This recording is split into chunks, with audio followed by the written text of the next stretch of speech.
எல்லாமாவும் இருக்கிற கடவுளை அவர் தானாவும், அதாவது நானாவும் அவர் இருக்கிறாருங்கிறது முதல் புரியணும். எல்லாமாவும் இருக்கிறாருன்னா அதில் நானும் சேர்த்து தான்.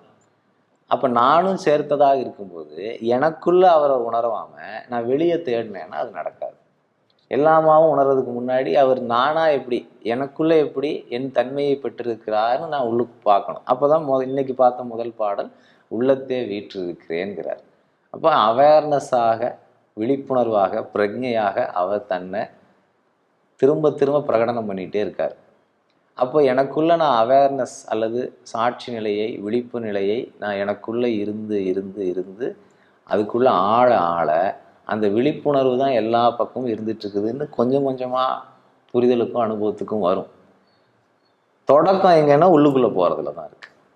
வெளியே கண்ணு திறந்து பார்க்கறதுல எங்கேயும் இல்லை, உள்ளுக்குள்ளே தான் இருக்குது.